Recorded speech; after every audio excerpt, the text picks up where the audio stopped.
Get there today.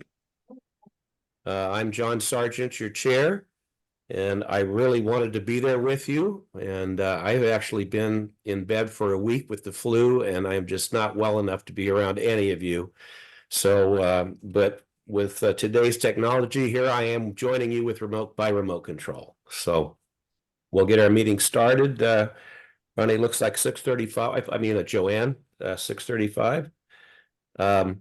So our call to order, your chairman is here, Vice Chair Victoria Curtis. Here. Council Member Jinwei. Here. Thank you. And Council Member Boss up here. Here. Okay. Joanne Pavlinek is excused, and we got a note this afternoon that Council Member Stephanie Dyer has got COVID. She's here, John. Oh, she is here. She's here. I had change of plans. Wow. Okay. Yeah, just so you know, I actually can't see all of you over there at the front table. I see it's so far away, but well, thank you, Stephanie. So we do have a quorum. Again, welcome. Then I'd like to hear a motion for approval of the minutes. That has come from one of you. I have motion, I motion to approve the minutes as submitted. John, I second them. Victoria. Okay, is there any discussion? Okay, all those members in favor say aye. Aye. Any opposed? Any abstentions? Okay, the minutes are approved. We'll go right to the treasurer's report. Ronnie? Yeah, so we're currently still sitting at 3,000 for the month. No movement in the budget at all. Okay, thank you. The next presentation, we've got the Contra Costa County Fire District. Who do we have that's going to handle that? Actually, John, I think our office is giving the report first before fire. Oh, okay. Yeah, let's go right ahead. Okay. And I'll give it, I know Ronnie normally handles them well, but I'm gonna give it since I'm here. Should I use the mic? Okay. Great. Can you hear me? You have to just hold until it turns green. There we go. Can you hear me? I know it's recording here, which is important. Yeah. Can you hear me okay? Good. It's good to be here. I'm John Joya. I know many of you, but not all. I'm honored to represent East Richmond and most of West County on the Board of Supervisors. And I want to first acknowledge Royer is the newest member of the MAC. And he lives on this, oh, there we go, wow, okay, he lives on the same street as far as you, right, your neighbors? We're neighbors, not on the same street. Okay, so she suggested, inform him of the map, so he applied, it's great to have him.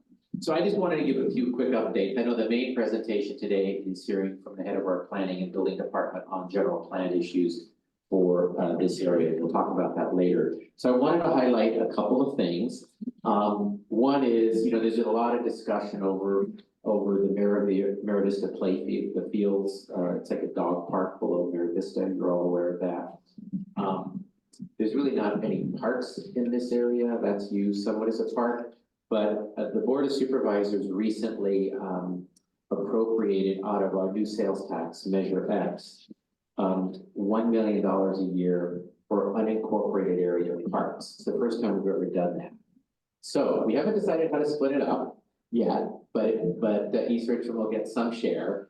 And basically the way unincorporated area parks have worked before is we've only had parks in those unincorporated areas that have had a tax measure to tax themselves, which I think is sort of inherently unfair because there are some communities that can afford it, like Alamo, other communities haven't. The result is there's inequity about where parks are. So I advocated with our Public Works Department to have an allocation of $1 million.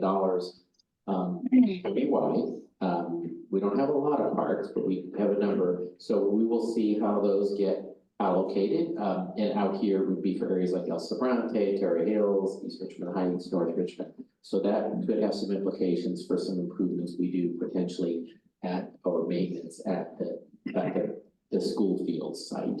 So that's a good piece of information. Second, I think even more exciting, and I'm going to ask folks to come up, and maybe Ronnie and John to hold this big map.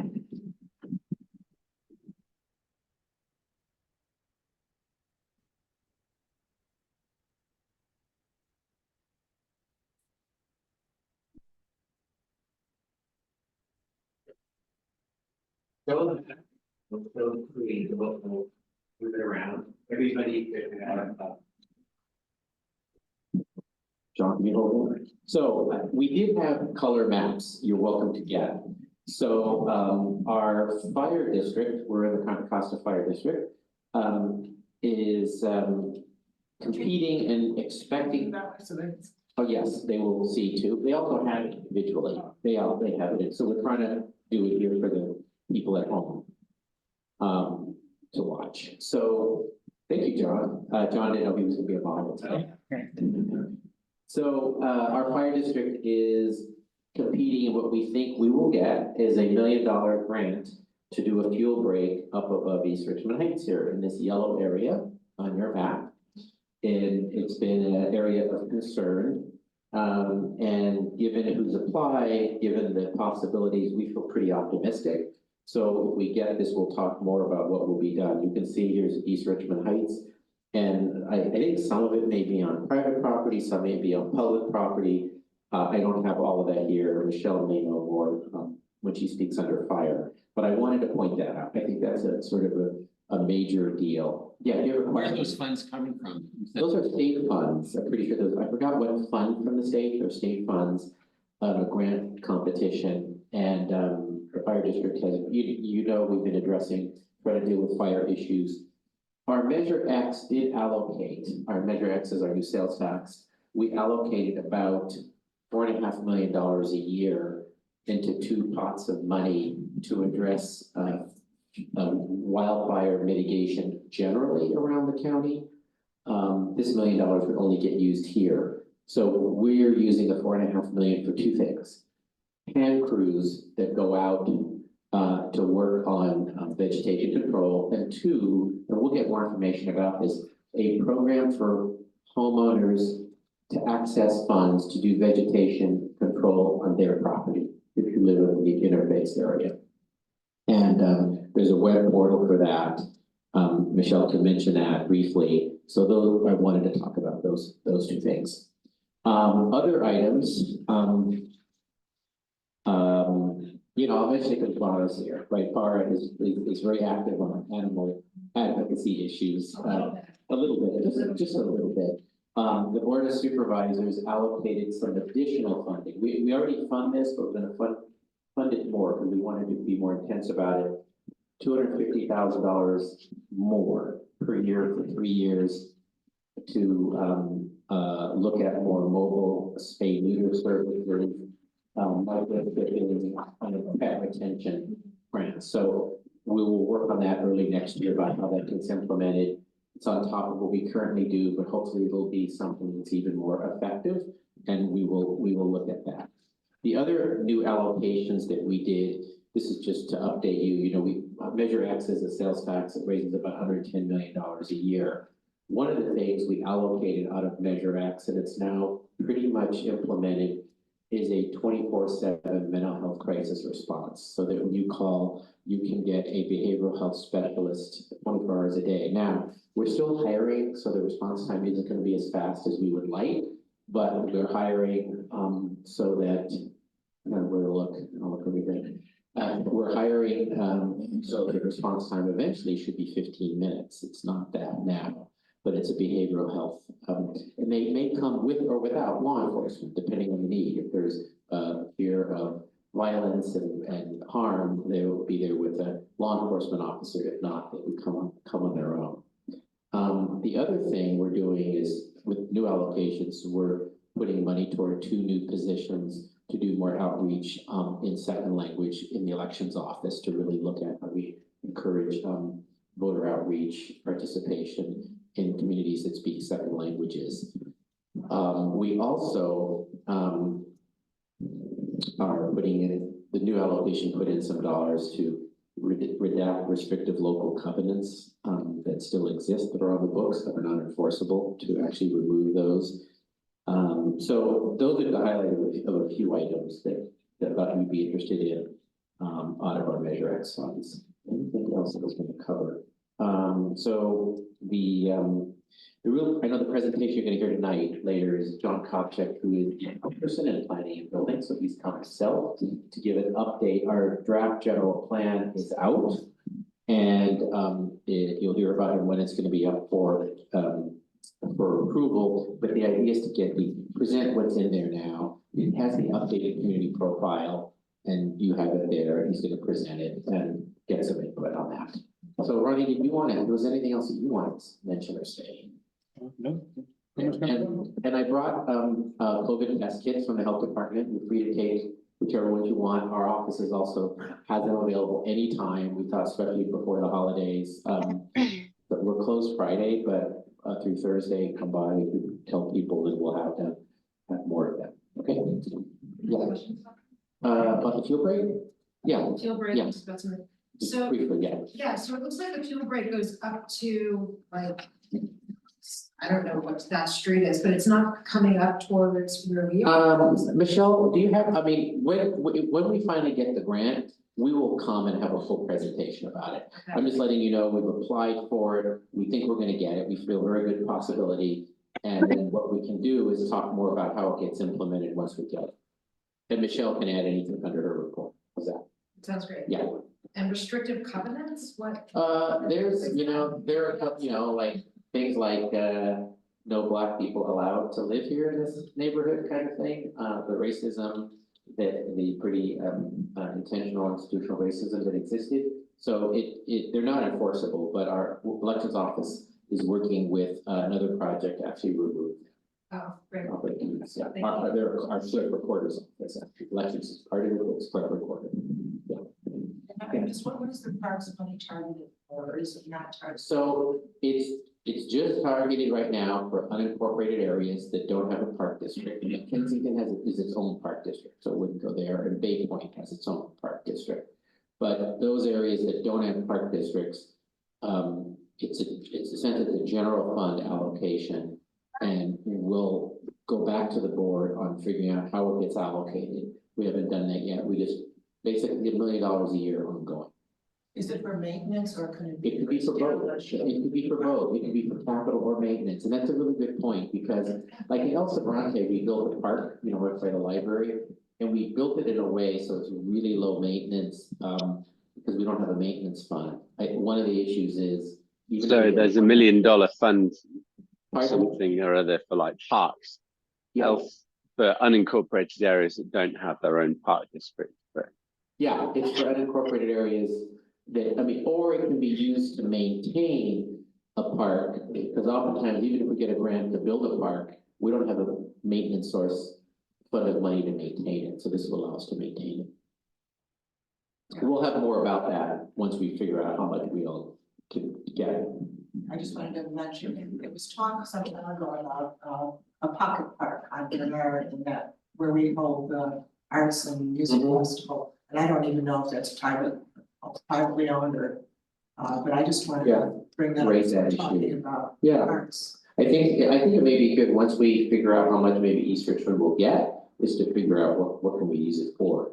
We do have like somewhere around $80,000 or $90,000 of one-time money for parks up here. But that's one time, so we can factor that into a project. Anything else?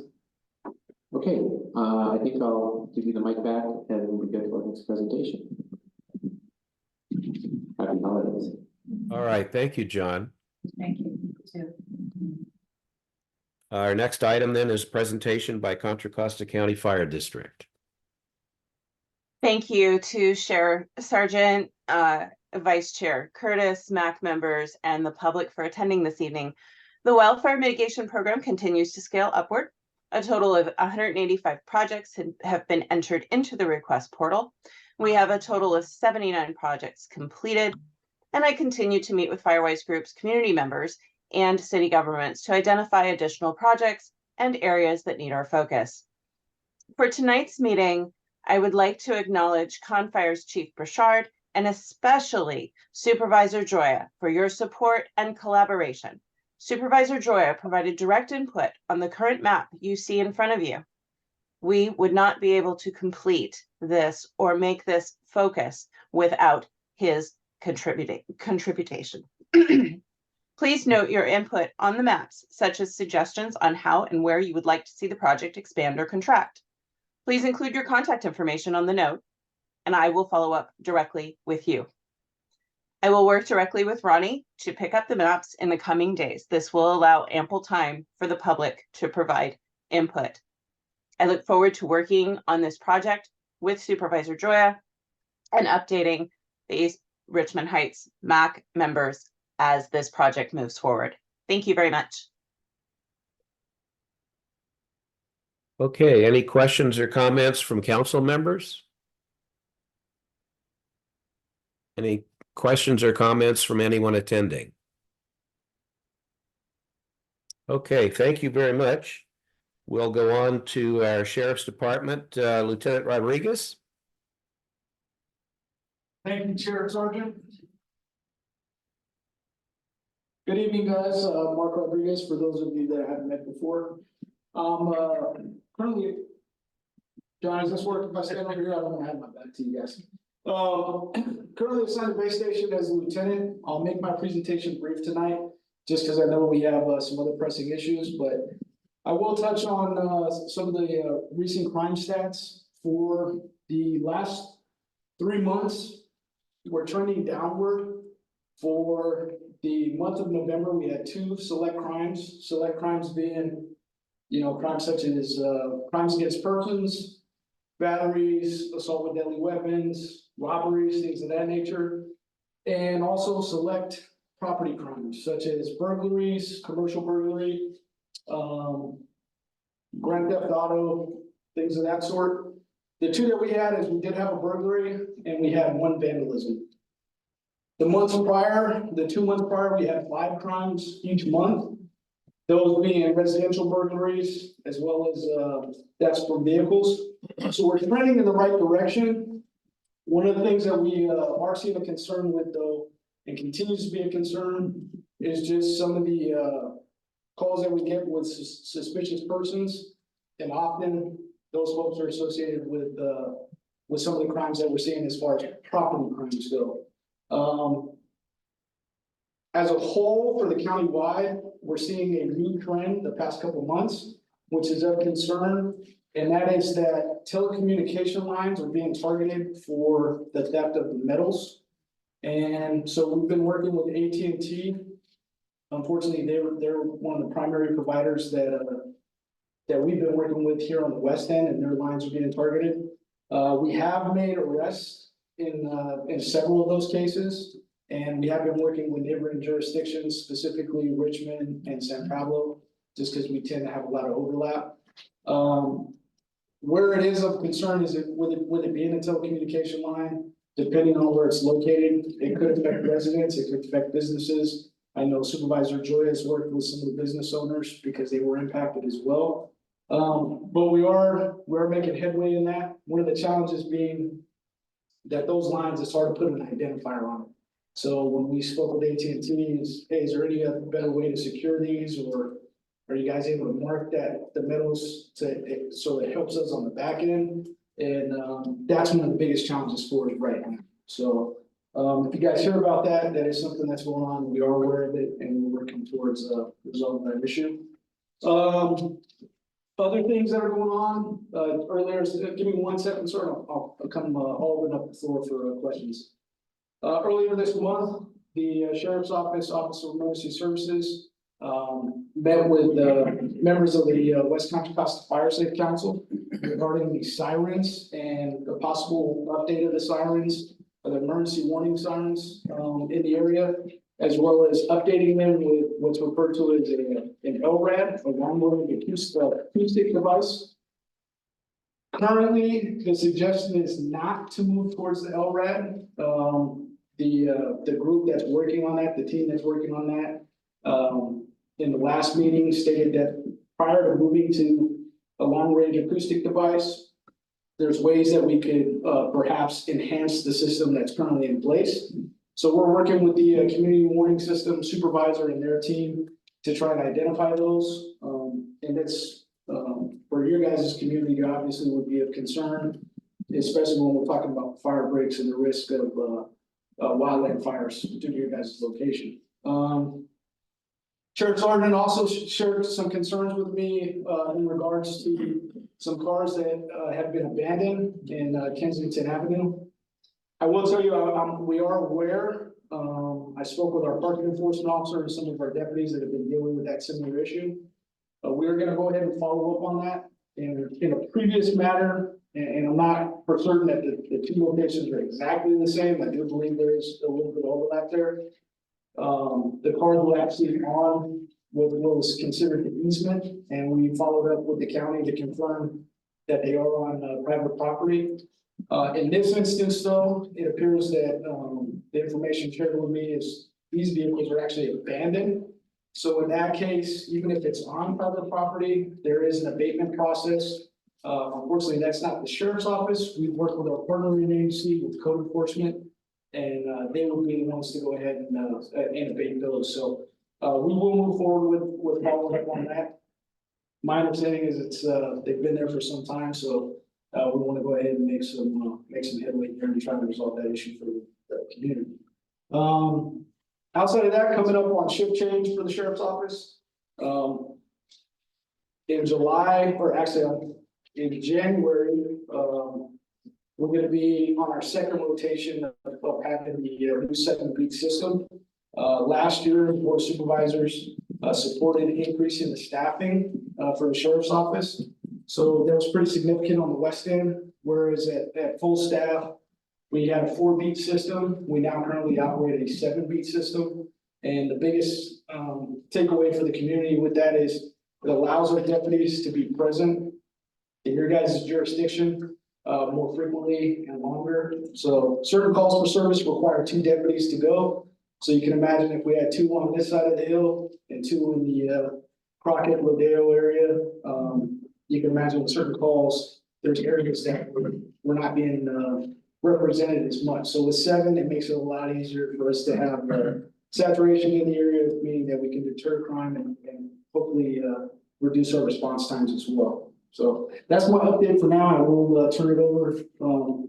Chair Sergeant, if you want to turn it over to the MAC first for questions. Yes, thank you, Lieutenant Rodriguez. So are there any questions or comments from the council members first? I did have a question. So regarding the sirens, do they always get tested even during like inclement weather? It's like today I noticed they did the test and it kind of startled me a little bit because it was raining. And I was like, so I don't know. Yeah, normally there is testing. I have to confirm with OES the exact schedule on those, but yeah, normally inclement weather shouldn't impede the schedule of a test to run. Other things that I will touch on as it relates to the sirens, before I forget, is we're also discussing with the West Contra Costa Fire Safe Council evacuation routes, and also I'm working with Contra Costa Fire District chief coach to set up some evacuation drills. In most cases, the best case scenario is it's simulated, just because we wouldn't be able to represent 100% participation in like a real life event due to everyone's schedules. But those discussions are being.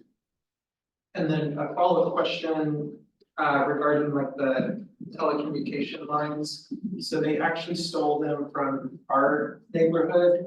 And so I didn't know if there was like an update on that you're able to.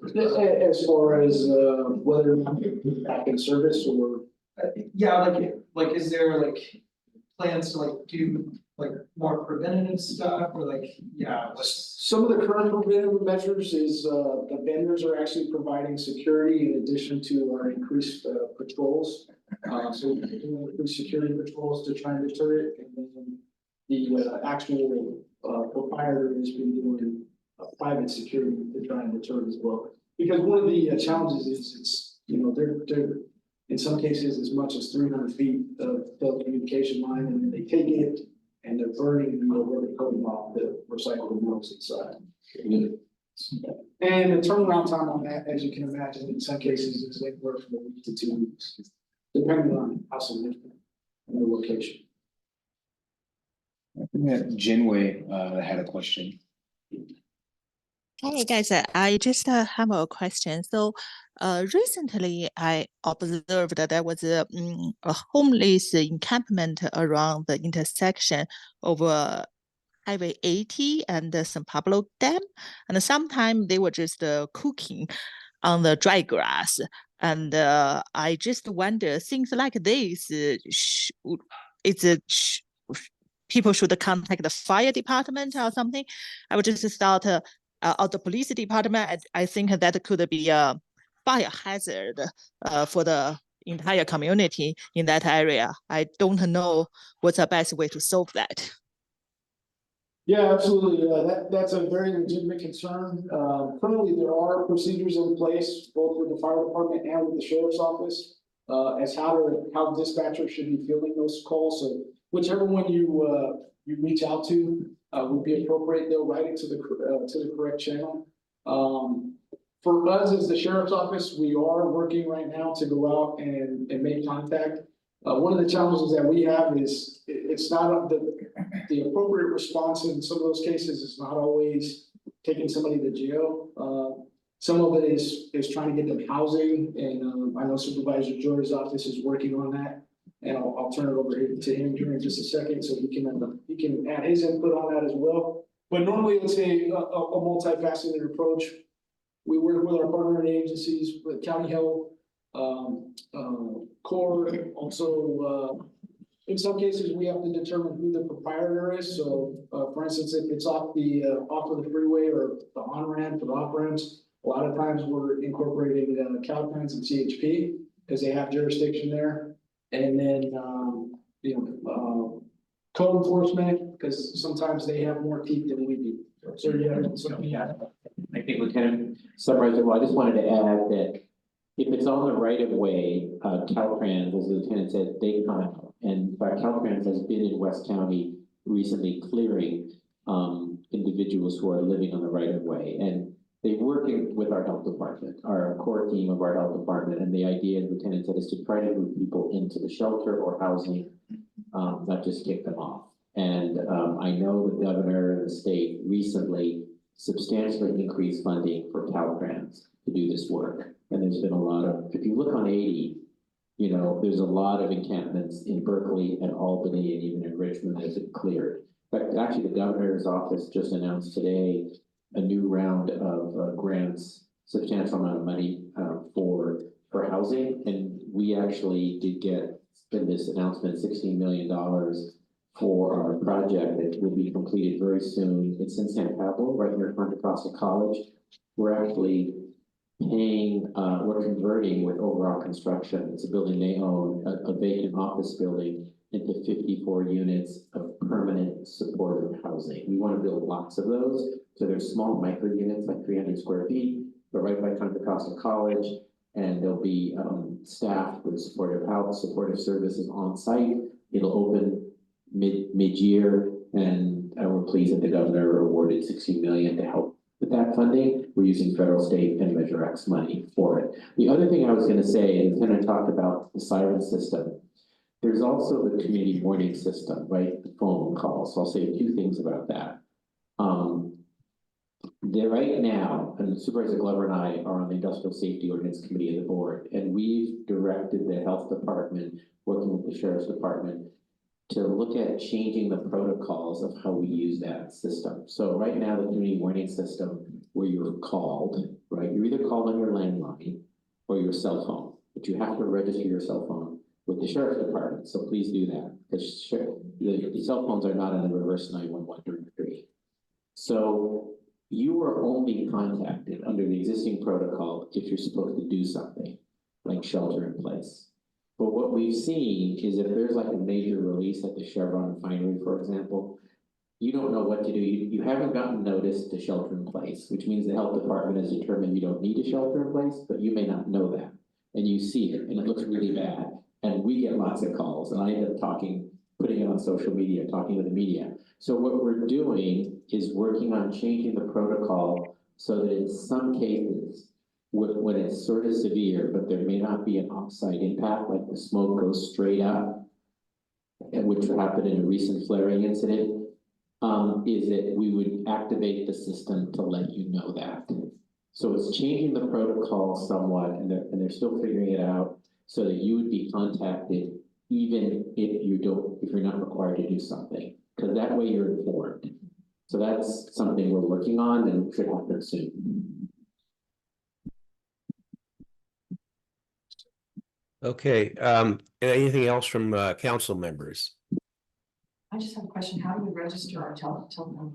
I'll get the actual, website link and I'll have it for everybody and John, I'll share it with you, sir, if you wouldn't mind sharing that, or you can put it out in the We'll minutes. send it out, yeah, we periodically put it out on the blast that we send, so we'll make sure. It's great to always do that. Okay, I would like to open it to the members in the audience as well as the neighbors on Zoom. I can't see you though, so Victoria, could you handle this for us? Thank you. Do we have people? Gentleman right here. We got one here, John, go ahead, sir. Yeah. This is pretty minor, but curious, but like the electrical cables that are stolen, how do they do that? They actually climb up onto the poles and nobody notices kind of thing, and Yeah, there's a variety of ways. Some of them they're using like your tree trimming lines. Others they are actually climbing the poles.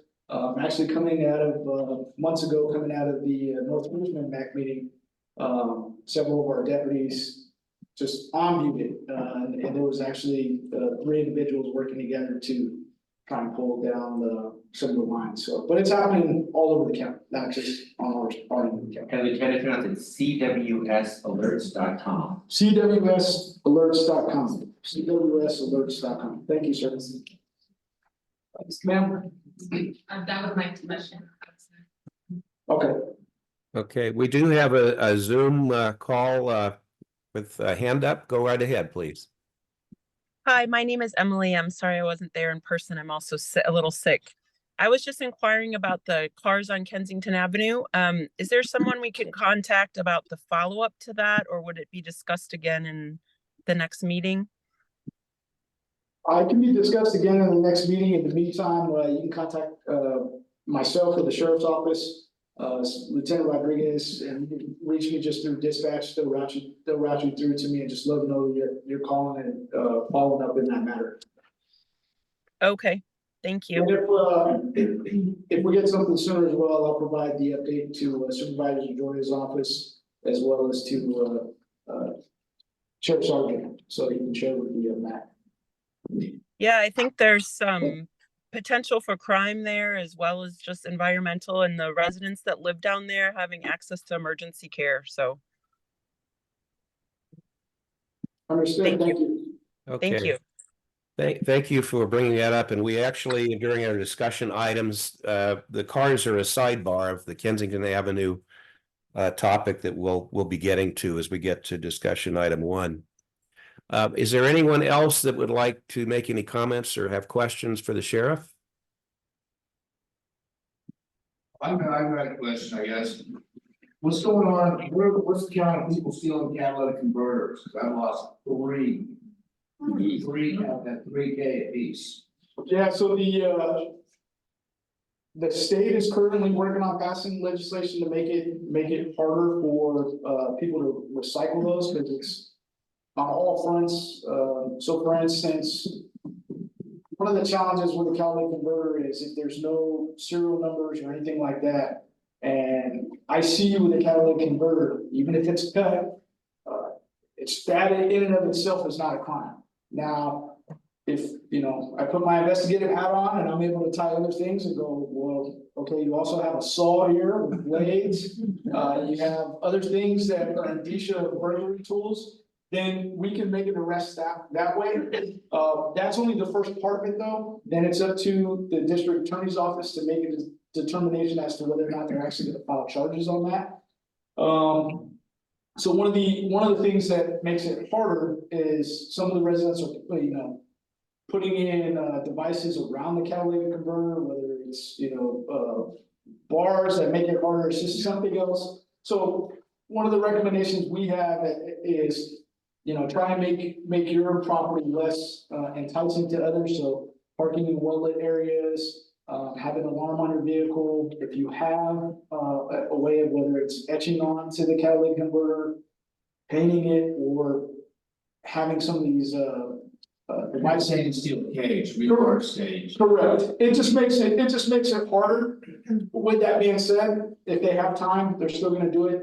And in large part due to the fact that it is lucrative. And we've actually been told that there are certain apps or websites that you can go onto, and just by, you know, a make and model, if I know, hey, this came off of you know, Toyotas are big because of the materials that are used, and the quality of the metals, so they get a good return on those when they try and go in recycling.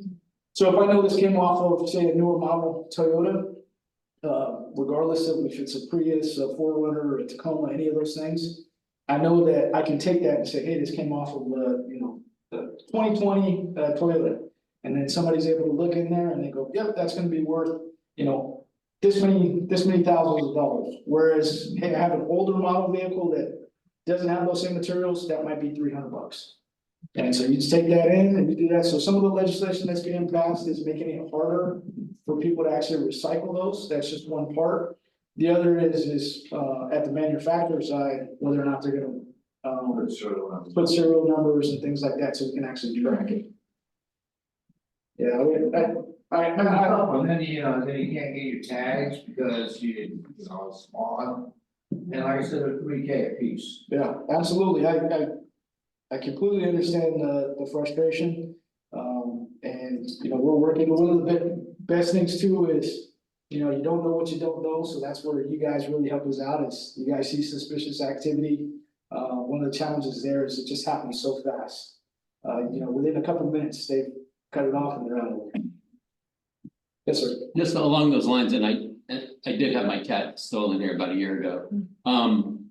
The Berkeley Police Department had a day where you could bring your vehicle and they didn't really care where you were from, and have your ID scribed onto the catalytic converter. It's just a thought that maybe you'd want to do something like that here in the county. Do you know by chance, were they partnering with a private business on that, or was it? They did, it took place at a garage down near the freeway, you know, in Berkeley. But there were policemen there who were kind of organizing it. Okay, that'll be something that we'll discuss with the administration and see if we want to do that. Any other questions? Yes, sir. Yeah. Sorry about that. Make one comment on the prior subject, was our subject.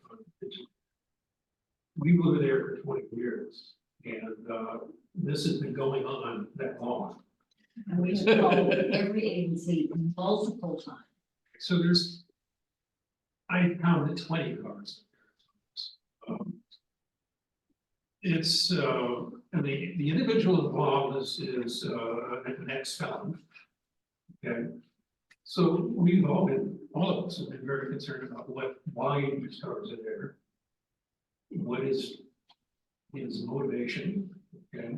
And also, it's a really difficult situation. There was an older woman who had to live back there, who needed to be taken by an ambulance. The ambulance couldn't get up the alley. Okay, so she had to be wheeled down on a cart to get down. So it's not only that as a risk, but it's also a fire risk. You couldn't get a fire enough. So I just wanted to let you know that it's a really hot subject with this, you know. With most of the people in this room. Yeah, most of the people in this room. I called the sheriff's department, I called CHP, I called dozens of people. I called the county, I called enforcement, I called the sheriff, I called. We've all made multiple contacts with multiple agencies, and you know, sometimes they'll get tagged for 72 hours, so he just comes and he moves, he spots the cars. They still are covered in mold, they still have broken windows, they still have flat tires. Not a single one has curb. None of them have current registration. So first off, thank you for sharing that. I will say, on behalf of the sheriff's office, I apologize that we haven't been able to resolve, that we haven't resolved it for you as of yet. With that being said, it is a concern both for the MAC, I know for Supervisor Joey's office. I'll work with the code enforcement. Between the group of us, we should be able to get some answer. With that being said, I make no promises as to, it's gonna be, all those vehicles are gonna be gone, because if they are there legally, then they're there legally, and there's not much I can do as far as taking somebody's property off of private property, but I will follow up with you guys so that you guys have a clear understanding as to what's gonna be done, and if they are gonna stay there, why they're able to stay there. And John Object oversees building and planning, he oversees code enforcement, so. As he said, he'll have his code enforcement folks work with the sheriff's department, and maybe what we'll do is take a drive up there with them. We did this in North Richmond, actually, it was pretty effective. We did a walk around North Richmond to identify. Sometimes if it's in the public right of way, CHP needs to come, so CHP is involved, or the sheriff. So we can arrange maybe with folks at John or whoever we can talk to take a visit out there and see if it's with them and see if it's possible, the code enforcement and the sheriff. You're all yes. Yeah. Please. Yeah. We'll go look at it. Cannabis here. Yeah, okay, yeah. So he's an ex-heroin and cocaine dealer. Bill, I know he's got a gun. He's not living there now, he's living with his mommy's house, so he's living somewhere else with his brother now. But he's got all this garbage still sitting. And he still comes over to swap out cars when he wants to park another one. All right, we'll be sure to put that at the top of this. Yes, sir. Is the easement considered to be private property, or is it? It's county property, right? Well, it depends, so let me, we'll get into this later, even with the Kensington is. A lot of things, like what often happens, and this came up with Kensington Road, is when a developer builds a home. They will sometimes offer to dedicate the street to the county. It does not belong to the county unless the county accepts it. If the county doesn't accept it, then it remains in the ownership of the developer and their successors in interest. So, Public Works can talk about that better. So it's not always, get over here so people can hear. Yeah, thanks. And so it's complicated, and I think we'd have to look at the individual segments and see whether it's on the private property, whether it's on property that was offered for dedication and not accepted, whether it's an easement, public road. It just depends on, it depends on that situation. So John, so you're saying that China's mother's paying property tax on that parcel of land? We have to take a look at it specifically on that. If some of those, I don't know which one that is, but if we go out, we can do a parcel map that shows ownership, where the ownership is, where's public, where it's been. So it's there, I talked to Public Works today about this issue and to be prepared for tonight. And what Public Works has said is that much of the road was offered for dedication and not accepted. Is what, no, we can prepare a map, a big map that shows it, and I know John's been involved in this issue, but we can do, when we go out there to look at the cars, maybe what we should do is be prepared ahead of time with a map that looks at the property ownership before we go, so we can have it with us when we go out there. I think that's what we should do. Yeah. And we'll try to get CHP to come, building code, the building inspector and the sheriff. It's good, because like. We'll plan to do that in January, probably hard to do that, but when we get into January, we'll organize a walking trip. They say when we did it in North Richmond, it worked out really well, and I know just a bunch of cars were towed. But not all of them can be towed, that's the question, we'll see. Could you tell me what's happening? I see your name and what's happening.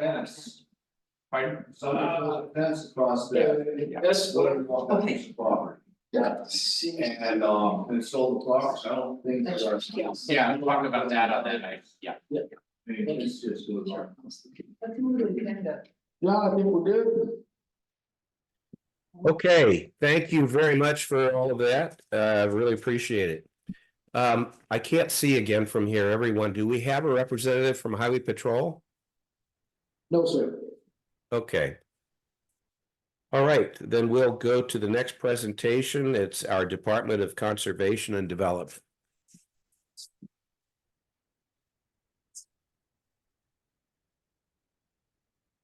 Good evening, everyone. Do you mind if I use the areas? So my name is John Kopchick. I work with the county's Department of Conservation and Development, which is a nice name for those that work in it. For those in the public, they say, well, what do you do besides conserve and develop? So we're the basically the planning and building department, but we oversee solid waste franchises for parts of the county and other things the board asks us to do. And how many folks, just so I get a sense of the audience, have this is the first time you've heard about the Envision Contra Costa 2040 process?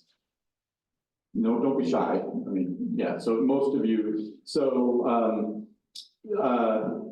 I'm not sure if everyone's aware, but there's a thing that all local jurisdictions have to have, which is called a general plan. It's your vision statement for what you want the physical form of your county to be. It is not an operations plan. It's not. It's basically describes land use. So it's a regulatory document and a vision document for what you aspire to be. I started with the county in 1995. And the current general plan was pretty new then. So it's more than 30 years old now. They don't get, it's a big deal to update them. So they only get updated kind of once a career for someone like me, or, you know, once every 30 years. So we're doing it now. We've been working on it since the board directed us to in 2018. We had a whole bunch of public meetings before the pandemic, and then it got weird during the pandemic. And so luckily we completed most of the public outreach. But now we're moving into the process of bringing forward a draft document for public review and ultimately for the board to approve. So this is not it. This is a pamphlet that summarizes it. It's 500 pages long. And if you get to the back of it, there's a QR code, and that will take you to the full document. But it's hard to go to a meeting like this and not have something to refer to. So that's why we printed these kind of short, the readers. I get told that people don't know what the word Reader's Digest means anymore, but a Reader's Digest version of the general plan is what this is. And what I wanted to do tonight is just sort of explain, I know it's too, just give you an overview of this and invite your questions and then public comment. So I would spend some time on your own just glancing through the provisions in the front. The current general plan does not have an overall kind of vision statement. And this one is, I think our team, I didn't have a hand in it, wrote a pretty nice vision statement, but this is for the next 30 years, the vision for the county. So check out these bullets. You go to the second page. Does anybody need a pamphlet that didn't get one? Because I did find some more in my, yeah. It's KOPCHIK. And many of you were probably hoping to see Will. He's been to some other meetings. Will is the project manager for this. He's one of my coworkers. He's a really great presenter. This is a passion project for him. I think he's done a really great job. And he has a depth of knowledge on some of these things that I don't have. But he's not here, and you get me instead. And I have a decent depth of knowledge too. So just to give you a sense of the timeline, I think I talked about the general plan. If you want to use a constitutional law analogy, the general plan is like the federal constitution for land use in the unincorporated area of the county, not cities, just the unincorporated area. And then you probably heard the term zoning.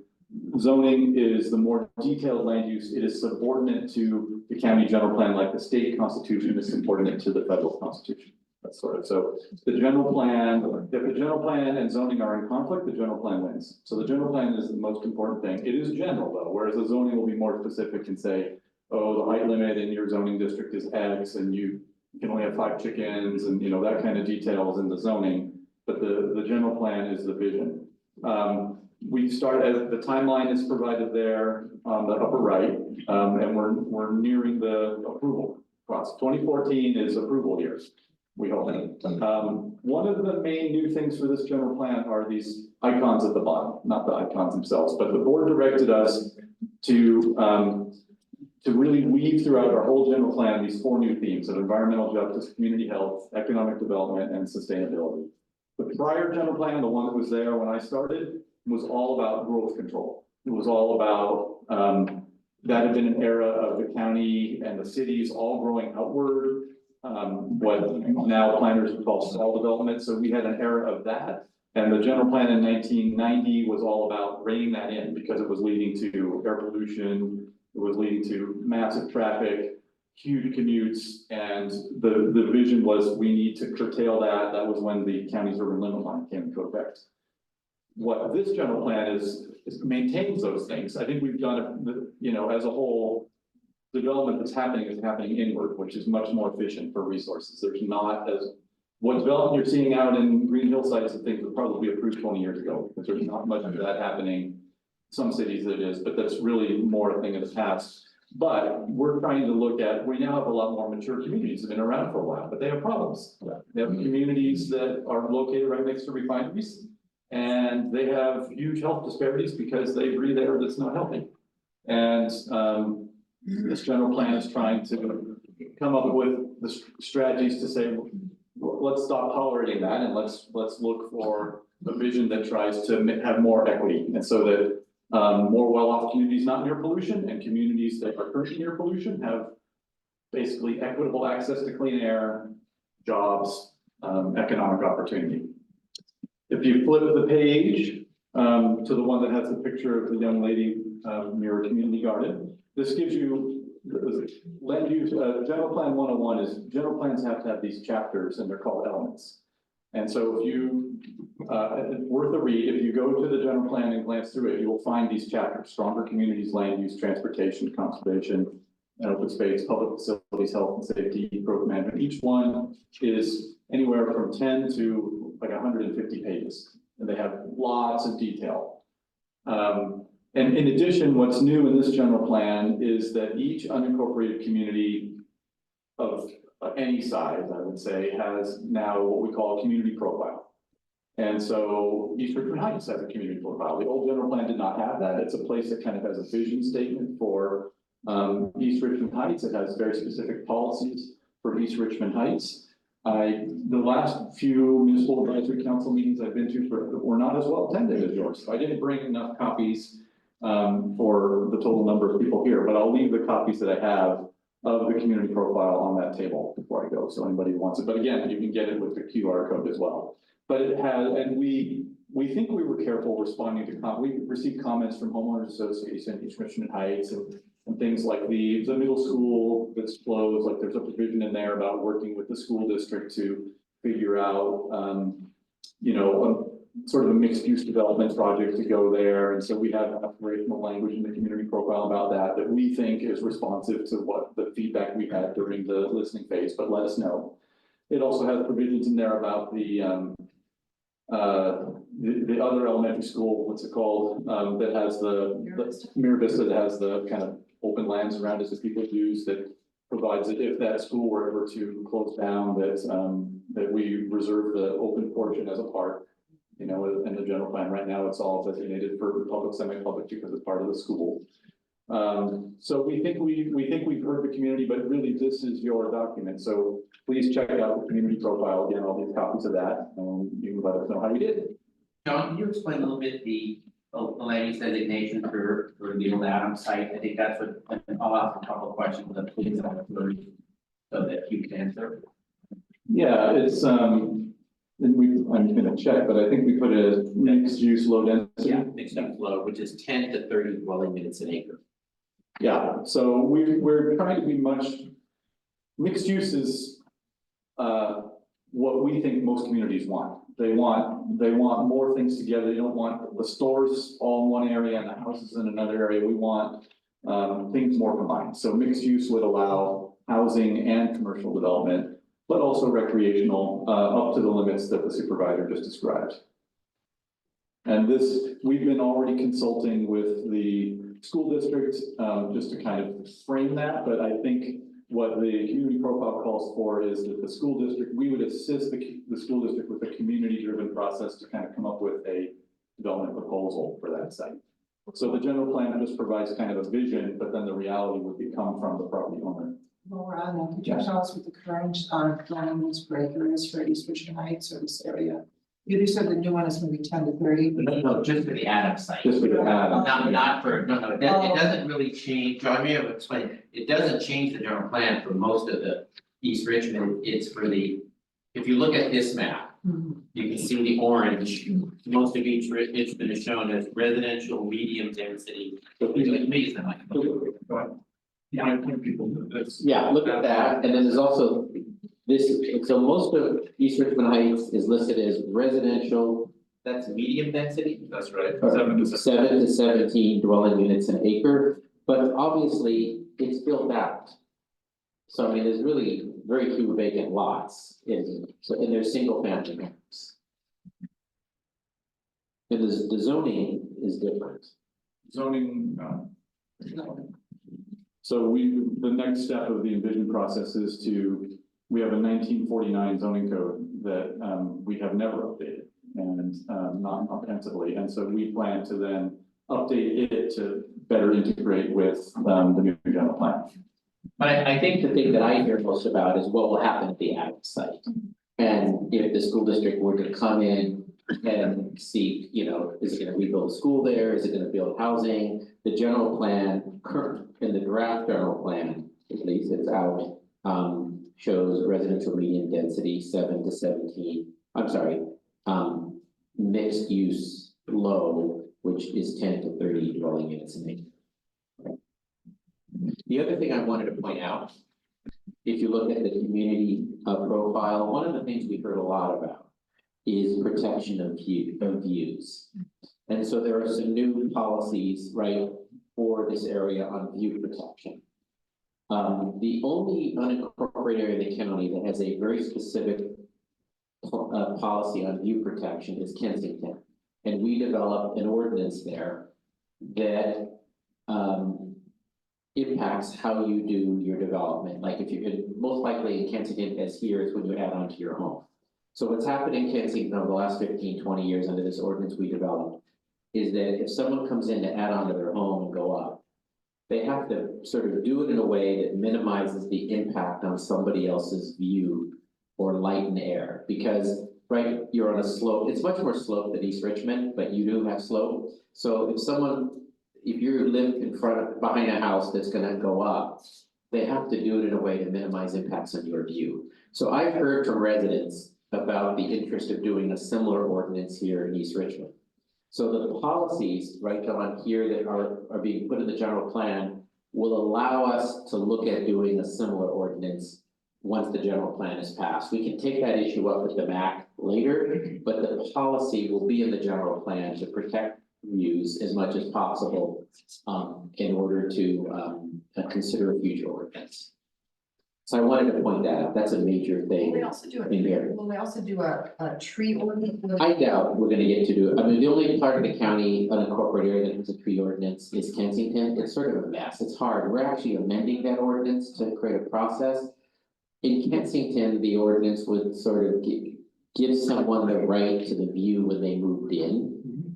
So like if you move in this year and you have a view of the bay, and in 10 years, your neighbor didn't trim the tree, and you lose your view, there's a process you can go through to sort of protect that. That's what we're doing. That's what exists in Kensington, and we're amending that ordinance. I don't know whether the policies in this plan would allow us to do a tree ordinance, would they, John? We didn't practice this, but it would, in other words, if we have view protection policies here, if in the future we decide we want to do a tree ordinance on views, would we be able to do that under that policy? So we can consider that in the future. They're harder to enforce. And it does say on the policy access to sunlight, so that's Yes. be an issue with trees. Yeah, That's right. a big issue. In fact, in Kensington, it's the issues that are protected are solar access, sunlight, and views. Because if someone then builds up and they totally block your sunlight, that's protected under the Kensington ordinance in some way to balance. So yes, sunlight, light, and air, and views. I guess just really quick, yeah, I guess I'm not gonna phrase it, but like trees are important too for like Right. long-term sustainability, yes, Right. sustainability, so like.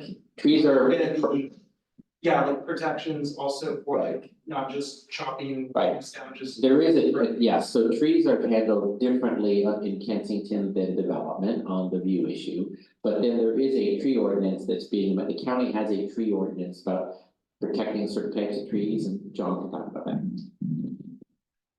Supervisor. So county, unincorporated countywide, there is a tree protection ordinance that we're updating, but that basically addresses the issue that, you know, trees of a certain magnitude, you can't willy-nilly cut them down, that you need to apply for a permit. It's been a bit cumbersome, I will say, and it doesn't always, we don't think it's targeting the most important trees, so people are getting permits for less important trees and not for the more important trees, so we're trying to improve it. And then what the supervisor was discussing was that Kensington has its additional view obstruction component, which is basically a private, it's basically, the county doesn't, it's put out by the county, but to enforce it, one has to take one's neighbor to court. So it's, the other thing is isn't the countywide tree ordinance also looking at, we'll start thinking about trees and wildfire issues, especially up here. Are there certain types of trees that are a concern? So I think your process is gonna look at that. So that's something new because of concern up here. but teaser alert that most trees can be flammable. I mean, the worst are, you know, eucalyptus and Monterey pine. So the tree ordinance will exempt those, probably the new one. And the tree ordinance will also exempt the need for permits in high fire risk areas, of which you border them. You got a question here. Yeah. Oh, I was just wondering, going back to the Adams Middle School plans, once the general, this draft is adopted, what's the process after that to, like, if it's been proposed mixed use? What are the steps after that to actually implement something like that? Yeah, so the general plan provides our vision and the basic, you know, roadmap and would set limits. So, you know, you couldn't go above the property owner, the school district, unless they, I don't know what their plans are. They'd have to fall within that envelope, but then they would need to formulate a proposal to us as the landowner. And so what I believe they're contemplating is a public engagement process to say, hey, what does the community want? And so it wouldn't just be them submitting a proposal, but them being transparent and working with the community to develop a proposal that had broad support. And then it would have to come to the county for approval of a development plan. So there would be a discretionary process that would ultimately be in the board's authority. Right, so they wouldn't need to amend the general plan, but they would need to still get a permit from the county. So there'd be a large, you know, environmental review process, potentially, you know, EIR. So there would be a review, there would be a chance for community input. You know, there would be dialogue with the property owner, the school district, whoever it is. So nothing is guaranteed, right? It just would change the use. The other thing to note is that should one of the actions here, should the Mary Vista Elementary School property ever be redeveloped with a non-public use, to redesignate the western downslope portion of the property between Zinn and Sierra to Parks and Recreation. That's that area that's the dog park. John, so that would be, that's listed as an action, so it's not changed now, right? Because it's still owned by the school district, and the school may want to eventually expand. They have an absolute right to expand the school into that area, they own it. But if they were to want to sell it off into other uses, non-school public uses, then our intention here stated would be to redesignate the land use for that area to be park and recreation to preserve what's there. Would you compensate them for the amount they could have sold it to a developer for? Good question. I don't think we would have to, right? No. I think the dog park's very important. Yes, we've been working with folks there, so we're preserving that now. They need to expand the school. They have a legal right to do that. We can't stop them. I think the bigger issue I've heard is, you know, at one time they were going to build a high schow at the Adams School site. Remember, there was a proposal for a charter school there a few years ago, and there was a lot of people concerned about traffic. So let me ask you, let me show our hands. Little add-on to it. Would you rather see, because something's gonna happen there, would you rather see a school there again? or some type of mixed use, which would be some reasonable mix of housing or neighborhood commercial.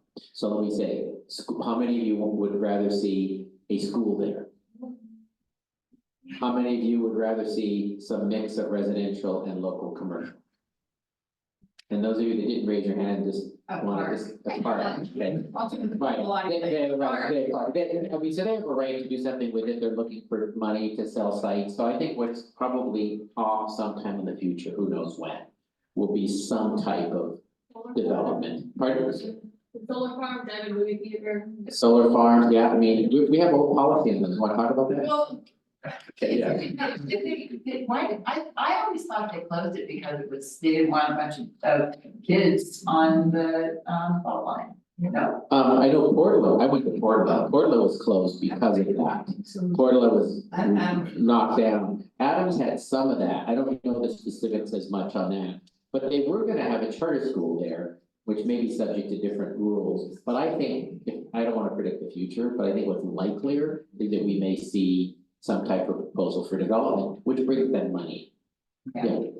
I just give a little context, I'm Joanna Pace, I'm a member of the church here, and I was the PTA president at, Portland, the first year that Portland, had the year before it had moved into the portals. And it was because the school district was able to pass bonds, that the school district started to have money in the early aughts. And so then they had to start making decisions about where to spend that bond money. And to make those decisions, they had to do some studies to see, well, which schools most need to be replaced or updated or made more seismically safe. And in doing that, they discovered that Portland was on a 500-year historic landslide zone, so it had to be completely moved out of. And then they said, well, where are we going to put all those kids? So let's check and see if we can put them in this school. And when they checked this school, and they looked at the architecture, even though it's this famous architect and everything, it's a kind of architecture that was a very, not really a huge earthquake, the whole building of pancakes. So they were compelled to take kids out of the building because of that. And the Hayward falls up along the Arlington, near the Arlington, right? So my other question though for you is, John, when you talk about, we're talking with the school district, who is it actually in your office that talks to whom at the school district? Is it directly with the superintendent? Is it with the assistant superintendent in charge of? On this issue specifically you're talking? Okay, because I talked to the superintendent about a lot of things, but on this issue for Adams. Yes. So what they did a while back is, yes, right. This is 7-Eleven. Yeah, I can mention it. I'll mention, you may have, but I'll tell my conversations that John may have had. So the school district hired a consultant to review all of their surplus school sites. And they contacted each jurisdiction and they may have talked to you, they talked to me as well for the sites in the unincorporated area, including Adams. Just to say, what are the parameters? And we talked about the general, this was actually probably a year or two ago. What's the general plan? You know, where are you? What's the process? They were doing some just due diligence. There was a consultant for the school district who's evaluating all their sites and doing some report. I haven't seen the report if it's out for the district, for the board, that would specify, here's our school sites, here are development opportunities for them, you know, if they decide to do that. That was my conversation. I had it twice, once a number of years ago and once maybe 2 years ago. And John, if you've had some, I don't know. Yeah, I know that some of my colleagues have, I think it's Maureen Combs in our department, who's the deputy director, have been speaking with folks, I don't know. Maybe a consultant. Yeah, I'm not sure. I have a quick question. So you're saying the 1949 zoning code is very different from today's needs, right? So that's going to be changed. So for instance, back in the old days, most of East Richmond Heights has a 1-car garage. Very few places have 2-car garages. So in this mixed use, would they have 2-car garages? Because most people, there's usually 2 people in the house. So the mixed use designation, the general plan won't get into that level of detail. When we get into the zoning, it will have detail about parking. The parking, most mixed use developments of this density is probably going to be communal parking. It's not going to be individual garages, probably. So like carports or just open or like, on the street. Tuck under the, underneath the bill. I mean, it could be townhouses where they might have one, you know, parking under each, but Yeah, those details are set. I mean, I will say, when I go to meetings like this, the way the field is changing and the way the state is pushing us is less parking. Well. Yeah.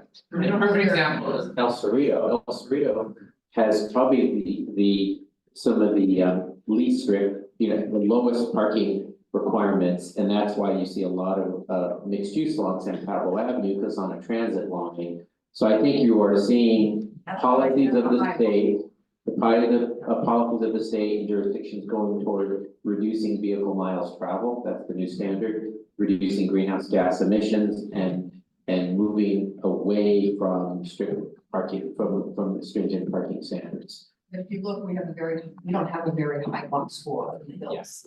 Yeah, but increasing pedestrian access and all that is important as a policy. Do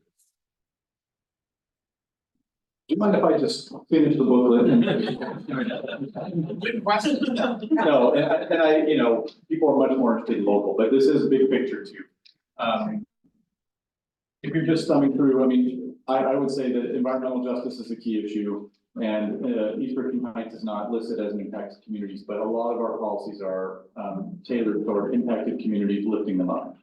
Community health is another important factor. This is about access to community gardens, equitable access to parks and open space, access to trails, trying to have a lot more, trying to have roads be not just designed for vehicles, but for bike, et cetera. We talked about the map. There is, if you go online, you can see more detailed versions of it.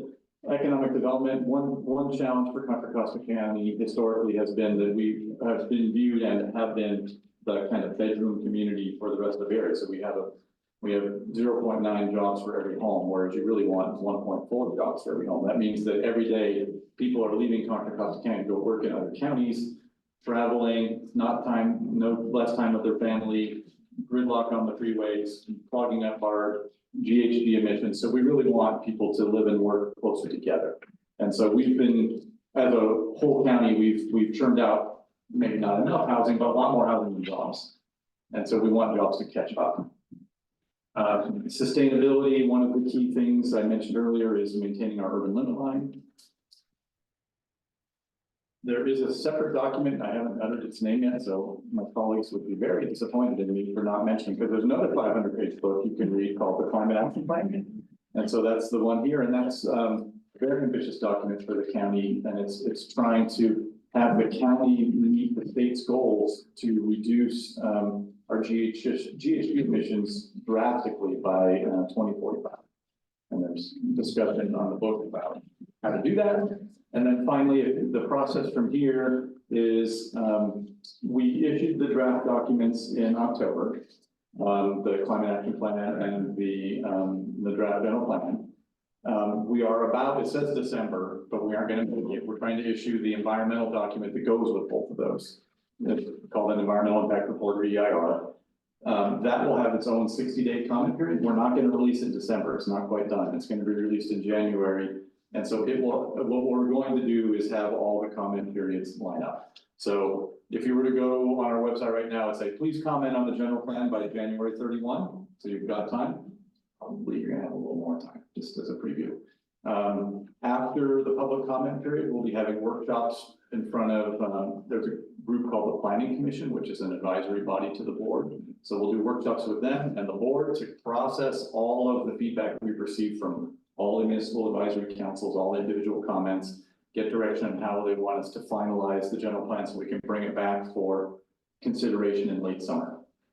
So that is the end of, I think I made it through all the topics, and we go back to questions. Okay, are there any comments or questions from council members? You said, I'll repeat your question if you want to. okay. Another resident, actually Fran, who's going to be doing the history presentation today. We've been talking about demolition. What is the demolition process in the county? Is it over the counter? Does it require a replacement project?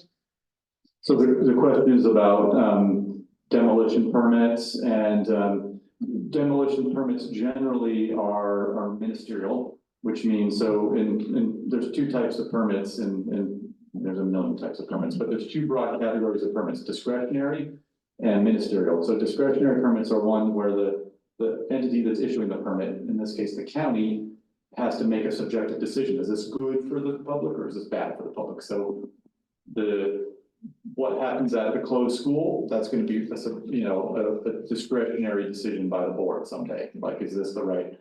But if somebody wants to come in and they want to repair their roof, that's a ministerial permit. We don't tell them, no, we don't want you to repair your roof. We just make sure that they repair the roof according to the code. And if they're doing it according to the code, we must issue them. Most demolition permits are ministerial. If it's a historic resource, it's complicated. No, do you check if it's under 50, if it's built 50 years ago? That's the, I mean, that's, Is there a check? there is not a, we don't go through roadly and just say 50 years or older, historic. No, but to check if it's. Well, we have, long topic, but we have a historic resource inventory in the county, so we, that, and then there's other designations, so we have historic districts that have been designated like in. One more question, does it require a replacement project in order to get a demolition permit? There's no set, compensation like that. That would be dealt with through the environmental review process, so. Yes. What kind of accommodations are being made for public transportation? So right now, I think we just have a bus line down San Pablo, but there were buses that used to go up into the hills. Is that done through the county or is that done? Yeah, I'll talk a little bit about it. I talk with AC Transit on, so, transit has really been hard hit. And far as AC Transit, have really been cutting back service. The ridership to BART especially hasn't returned. So, we don't have anything to do with that, but, they look at their ridership numbers, BAR, and they determine, there was the 7 Arlington and other buses, but, we obviously want to see public transit. Whether there's going to be enough demand to support it up here, I can't tell you, and I think that's a good issue to directly communicate with AC Transit. Then I have a really quick one on like. As the newest member, so you're right in it, so it's got all these questions, great. Like walkability is. We're gonna have more Rivian electric cars, Yeah. trucks, things like that, right? Well, so walkability is really bad up on the hills, specifically in Hessport Heights, because we don't even really have sidewalks. And then the roads were really built not for like the current needs and like, yeah, is there like plans to take that into consideration in this general plan? And like what stuff are you guys taking into consideration for like the walkability on the hills? Yeah, so yes, absolutely. I mean, I think that the general plan is trying to provide the foundational principles that will guide those future investments. It is not, as I mentioned at the beginning, it is not a master plan for every road. So you won't find a detail in there that says, oh, on this road, the plan is we're going to condemn 20 feet and we're going to add, it doesn't say that. But what it becomes is it becomes the policy document for the county so that when our public works department is investing in new projects, they have to do that consistent with the general plan. Or a developer comes in and they want to build some new stuff where old stuff is, we look at it through the new lens of trying to be more walkable. And I think we look at opportunities to upgrade that, like especially near schools. And the reality is there are a lot of sections of our county in unincorporated areas or in cities where there are no sidewalks. And which you would need to acquire ownership of private property to build sidewalks. In some cases you can't. And then, roads that are more narrow, Kensington has that situation. So yeah, I mean, those are not issues, let me be honest, that can be addressed anytime in the near future. There's no funding, and then many people, the roads are just not physically there, wide enough, and you can't take someone's property to do a sidewalk. So you're right, it's sort of the leftover from development that's happened in the past. Any other from council members? Okay, we do have one question from Elizabeth on Zoom. Is there a height limit in mixed use?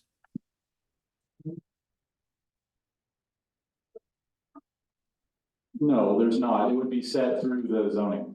So What's the height limit? There's a height limit now. There's current zoning, and so there'd be height limit there, but through The general plan is not the vehicle generally for setting the height limit, it would be the zoning. So we go through to set the zoning, we would set the height limit for each area. So just to, because the height limit now, is for the school site, let's say, I don't know what that is. But if, maybe 35 feet? Maybe if it's single family. Something single family would be 35. So once the general plan changes to allow mixed use, then we go through a process, evaluate and set whatever the appropriate height limit would be. And so it hasn't been set yet, but it's set. Doesn't mean it's unlimited. There's a current height limit that's pretty low. The question is, will it be made higher to accommodate mixed use? Okay, So any what's- question? Oh, go ahead. Once the general plan is adopted, will you be going through and changing all the zoning to collaborate? Yeah, the question is, once the general plan is done, will we be going through the zoning to have it correspond and support? Yes, the answer is yes. Is there a link to your document that you have there that you can put in the chat maybe, or we could make sure to If get you out to Google everyone? Vision 2040, you'll get it. Yeah, the link is envisioncontracosta2040.org. And there's this QR code, which you can't see because you're not in the room with me. But I don't know, Ronnie, if you're able to put that in the chat. Perfect, thank you so much. Okay, are there questions from any other neighbors in the audience? Yes, there are. Go ahead, sir. Yeah, I wanted to get back to the trees thing. It seems like there's a number of things that are conflicting, and I'll just give an example for my house, which is I wanted to put on solar, but I get a great deal of shade from a big tree and my neighbor's big tree. So it seems to me like they're conflicting needs. And it would be good if the county had some clear rules of how to those and the view shed issues. You know, if there's no guidance, it's kind of like, well, what the hell do I do? As opposed to some guidance of like, where's the trade-off? Like, how high are the trees or too big to cut down, and then you're totally shaded, and you can never do solar, and then you can never contribute to reducing emissions, et cetera, et cetera. So I'm just encouraging you to actually think it through as opposed to it's too difficult. Yeah. Because our needs are changing. No, they are changing. With the solar electric. Just to give you an example, though, the current, so, you know, again, two approaches to trees. One is protect my views, you know, and it's that is looking at other people's trees' effect on you. Yeah. That only in Kensington, and it's not regulated by, and so that's the, you know, the tree obstructing view ordinance. For the rest of the unincorporated county, including East Richmond Heights, we currently have a tree ordinance that's about what you can do to your own trees.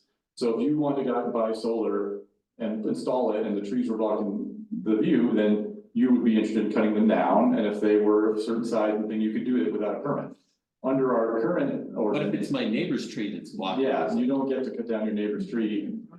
Is there a state law on that? There's no state law on that. I'm not aware of one. Go ahead. This would be an interesting area for state law because it's a state policy, right?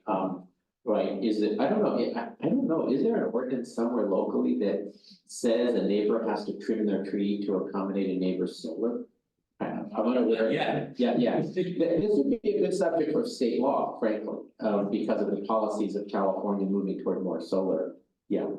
So far, the issues on local tree issues have been around views and less about solar. I mean, there was a state law that restricts homeowners associations, I think, from limiting solar, right? You know, the state has entered this field to encourage solar by saying homeowners associations can't restrict it and things like that. So the next one is, what about trees? I mean, I would like a view shed ordinance like the Kensington one.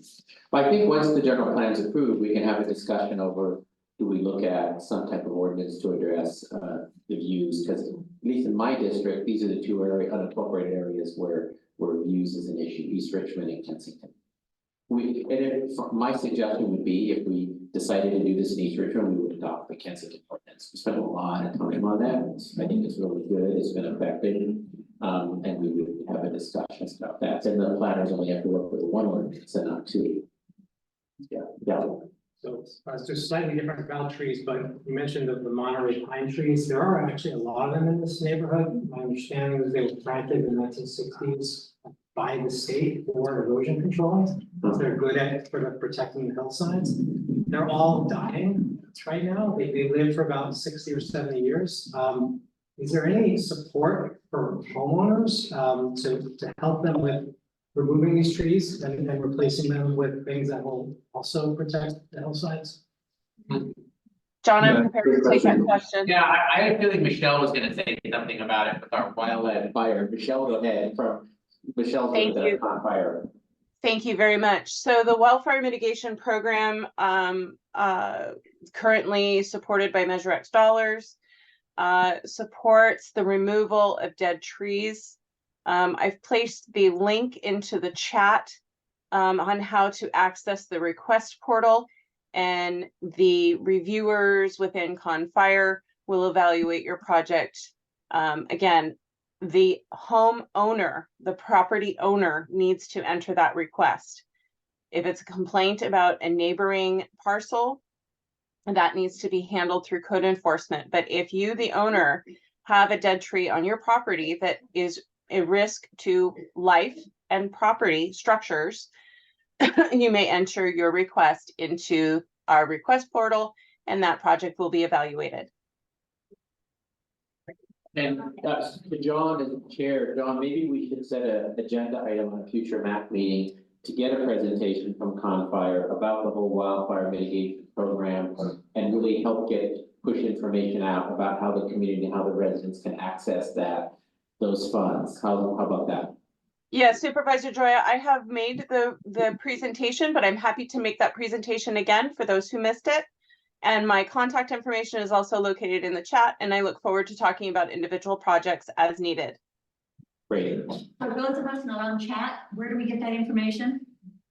We can get information out on our website for East Richmond. We have an East Richmond page, so we will put that stuff out on our website. Possible to add to that list right What you can do, sign up to get on our email list as well, and we send emails out about the meetings and things, so if we can get the list of who's signed in. And I mean, if you can go to my website, if you Google John Joya Contra Costa County, it goes to my website, and then you can look at the East Richmond page. Thank you, Supervisor Joya, for that support. And the link for the Contra Costa County Fire Protection District is www.cccfpd.org. PD for fire district. Okay, is there anything else from our neighbors? I have a quick question, and it may not be appropriate at this moment in time. We are talking about views. Can I show you what I look at outside my window? Oh, utilities, okay. Yeah, that's one of those boxes, yeah, so we deal with this all the time. Mine's just. Unfortunately, we don't have a lot of power in this area. There were a bunch of state laws passed that really take away local government authority to do anything about that. So they can pretty much do what they want. That's the nutshell.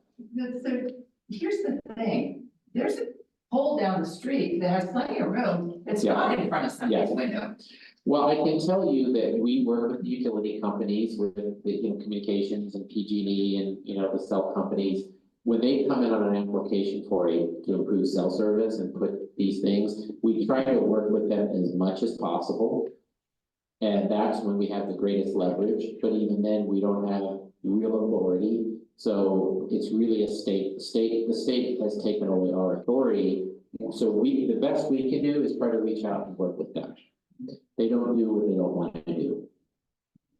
So if you have an issue, where we have the greatest leverage is when they're coming in on an application on a cell substation. And believe me, we dealt with this in Kensington. We got them to do a few things, but not as much as we would like. So I'm gonna plant a tree right there. Yeah.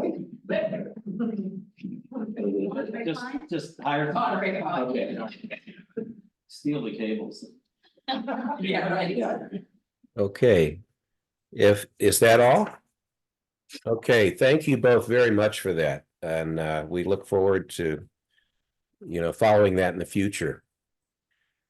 Really appreciate it. So let's go to discussion items. Discussion item 1, this is an update on Kensington Avenue. John, I was gonna I can stay for 5 more minutes, and I wanted to give an update and suggest a course of action on this, and then you can have your discussion? Yeah, let me make just a quick review here, and then I'd love to have that from you. Thank you. Okay, so on upper southern Kensington Avenue, this matter's been going on since June of 2020, when a resident completely fenced off the south end of Kensington Avenue and sold their property with Kensington Avenue included as their backyard. This closed off an open public path, originally a dirt road, that has always been there, and this eliminated the only footpath between several dead-end streets along Wildcat Canyon and Arlington Boulevard that could have been used in an emergency like a wildfire or an earthquake. This path is between a very long block of Arlington Boulevard. We've never got a resolution with the situation yet. At our last meeting, we had a couple action items. I was asked to continue to be the squeaky wheel pushing this matter. Vice Chair Victoria was going to research the property sale of 6641 Aqua Vista Court, and Ronnie was going to update the MAC. So first, let me just say on my part, I happened to be in a meeting with the sheriff on December 1st and met our county assessor, Gus Kramer. And he took a few minutes and I described what we were aware of was happening up there. And he said it would essentially review the records and determine the facts. But he also felt, because of how long this has been going on, he said county council should probably be involved. I told him we were having this MAC meeting tonight, and that after that, we got all the updates, I would then go back to him at his office and give him the details, and we'll get his opinion. Victoria, did you have anything to add? I've talked to the title company, they're getting us a property profile, so we'll have all the setbacks and easements and et cetera. Okay, so yeah, with that, John, I'd love to turn it over to you. Yeah, but let me just say, I don't think the county assessor has any specific authority in this area. You could talk to him, but he doesn't control, he assesses the value of property. So just to be clear, so I talked to our assistant public works director this week, who said, so let me see what he said. I'll tell you what he said and what I'm going to suggest. He said that much of that area, we have to look at a map, was offered for dedication and not accepted, and therefore not a public road, not a public road owned by the county. Yeah, we have to go out and look at the specific locations, not unlike the paths in Kensington. We're dealing with trying to bring paths under public ownership, and there's many paths in Kensington. And when the developer built out that community 100 years ago, they offered the paths for dedication to the county. The county didn't accept it. And so it remained under the ownership of the developer and their successors in interest who are long gone. So the adjoining property owners to that path sometimes built onto the path. County can't do anything about that because we don't own it. So people who used to use the path sometimes can't. So we're working now with the community there on trying to come up with funding, right, with regard to those paths. So my suggestion, rather than getting into a big, long discussion tonight, is, sorry about that, I just turned the light off, is to go out there again with Public Works, with the property map, and actually have because it's been many years, right, John, since you and I went out there. I thought the Public Works would come out, we would talk to county council. I would suggest not dealing with the assessor on this, and we'll have county council look at Public Works issues. And we have this situation happening in El Sobrante where a property owner wants to have the county maintain a road that the county doesn't own. So even though something looks like it's a public road, often it isn't a public road, right? You know this. So if now the issue of the fence, we can look at that as well. What I'm told, look, if there were a fire out there, the fire district would go out and take that fence down and people would be able to go through there. If there were a fire and need to evacuate, they would knock that fence down. But the longer issue of the roadway, the pathway is we can take another walk with Public Works. Again, I talked to the Assistant Public Works Director, Warren Lai, and he talked to folks, he talked to Monish Sen, who's the traffic engineer who's been involved with this. And again, their comment was, what they looked at was that this wasn't under county ownership. It was never accepted. But again, we'll go out there in person and so I was gonna suggest in the new year we do this. And let's update this and try to see if there's something that can be done or not. That's my suggestion. Okay. Any comments from council members? I would like to be there. Yeah. Is it We'll possible? let the MAC know. We'll let John let you know, and as long as it's less than a quorum. So 2 of you can go. Okay.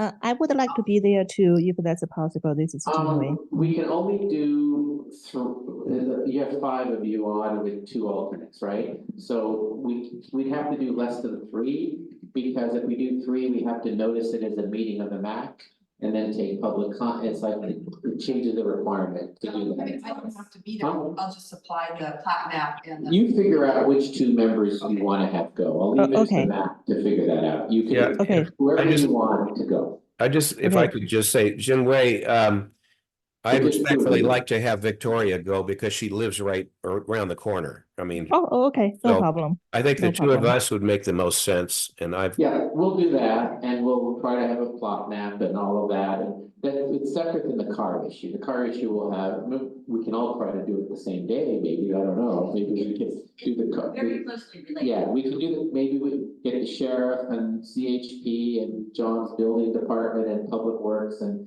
we can have a party out there. Okay, John? Okay, I can't see again. Are there any comments or questions from the audience?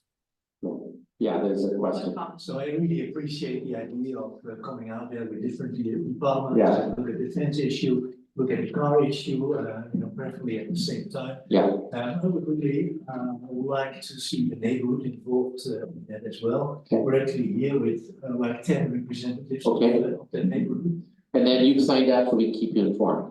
Yes. Okay, we'll report back to them next week. And we know how to put on a really good happy hour. Okay, I think they have to come later in the day. The second Sunday of every month. Well, it has to be Monday through Friday, because that's when we get all the county staff. John, what does your building inspector want to go out there? No, they don't have a job, no. So can we? I can have a job saying that's Can okay. we put a contact address for the neighborhood? Yeah, why don't you talk to Ronnie and give all your information to Ronnie, and we will do that. I mean, there's nothing that prevents others from joining us, we're not on the map. There's no requirement, it's just that we can't have. Right, we a just have, majority of we're them. just looky loose. Yeah, right, sound good? Yeah. Okay, Right. all right, thank you. Okay. Good. We'll move to discussion item 2, the Arts and Music Festival Committee formation for 2024. I just will briefly say this, we have discussed this and we're looking for people to actually sign up and take this on, so we have a big East Richmond Heights Festival next year. I can help with getting the permits. I've got all the stuff that needs to be done, but we need we need volunteers, and we need a leader or 2 who are going to quarterback this thing and make it happen. And so at our next meeting, which is going to be February 21st, we will be looking to get people to sign up and commit to it so that we can actually have this happen again. John? Yes. What date are we looking at? Like in August again, or? It's up to the committee to pick, but it would be, I would say July or August, yes. Okay.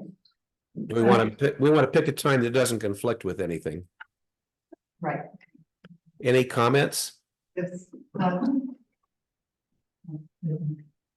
John, I'm very happy to announce that a neighbor on McBride has volunteered to be the volunteer in charge of being the contact for vendors.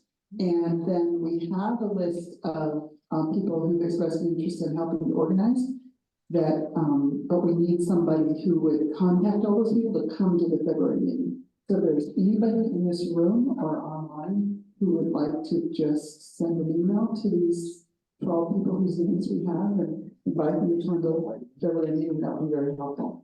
And also our vendor coordinator, Melissa, has a preference for a date, and I can tell you that offline.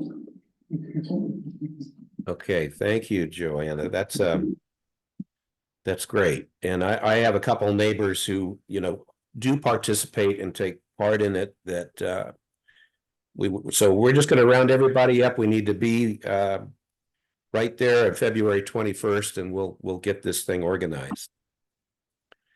Subcommittee reports. We did not have a land use committee report, but we did just this week get a brand new application, so that'll be coming to Joanne and Jinwei. I don't know that there's anything else to discuss about that. There'll be a report at the next meeting. Ronnie, do we have a set date for the subcommittee? I'm still finalizing, but it'll be early January. Okay, thanks. Okay, thanks.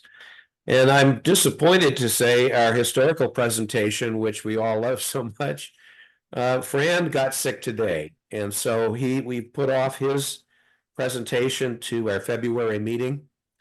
And unfortunately, but so that takes us to public comment. Are there any items that we didn't discuss that anyone would like to talk about? Okay.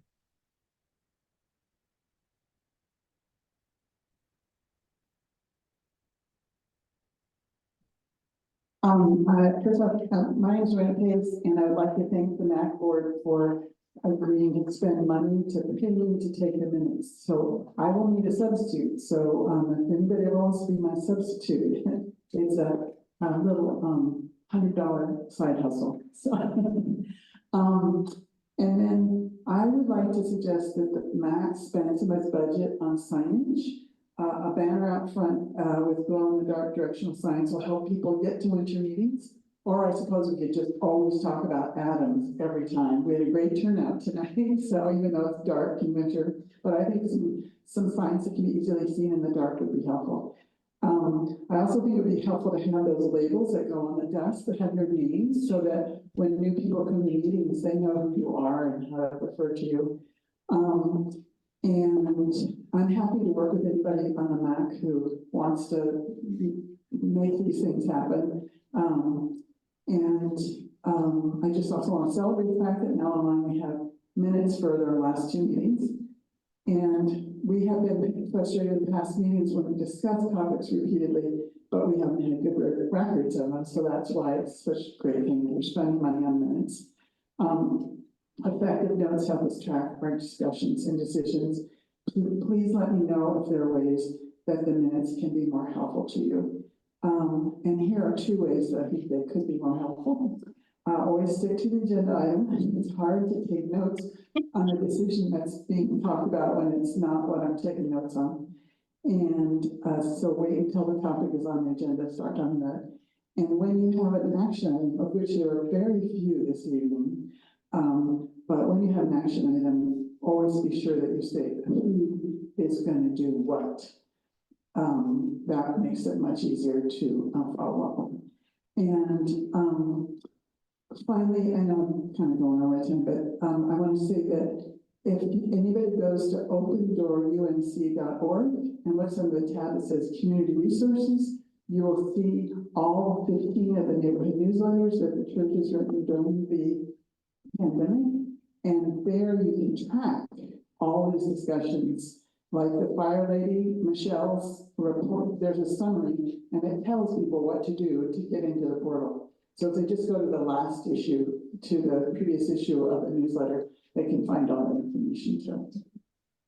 Yeah, I just wanted to ask you if you're going to continue, like the action items that were on the minutes today, will they be on the next one? We need to track what's been addressed and what hasn't been addressed. So I think we should keep those. And then maybe if it becomes not applicable, you can put not applicable and then it can be taken off the next. Okay, great, okay.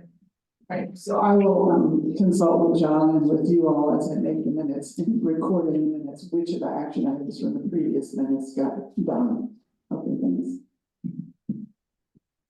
Okay, I'm sorry, I could not hear everything there. There's one more question from Councilmember Mara. Okay. Or a comment. I just wanted to make the announcement that the Director of Animal Services last day is going to be January 19th. And so she has stepped down and they're going to be looking for a new director after having an interim director. So we had talked about having Animal Services give a presentation, but I don't know how we want to do that going forward or what's going on with that, but we do need fosters for the dogs of our county. Yeah. So maybe we can bring that up, would be great. Okay, yeah, I did see that in the news. Royer. Do we know if there's plans to get California Highway Patrol to come to these meetings? I think this is the second one. They haven't sent someone. Stop signs. Yeah, because there's like traffic issues that we're facing at Hesford Heights. We had another person that did donuts like 3 days ago. Luckily I saw it and recorded it and called it in, but it would be great. And then I was talking to other neighbors and they're saying that they never see California Highway Patrol actually patrol the neighborhood. And they've lived there for like 20+ years. And so like we'd love some answers. Yeah. Let me work with Ronnie on that directly. In the past, we'd actually had assigned officers up here who we all got to know. And we're here. And I know that I don't even know who the person is now. So I'll work with Ronnie and we'll try to get someone appointed so that we know, who that person is and they'll be here to cover both areas. And I did receive a name of an officer that it would be in this jurisdiction. I've sent out emails, calls, voicemails, and I haven't received any word back. And so I'll continue to be that squeaky wheel just so we can have someone come out for February's meeting. Okay, thanks, Ronnie. Are there any other public comments that any neighbors would like to bring up?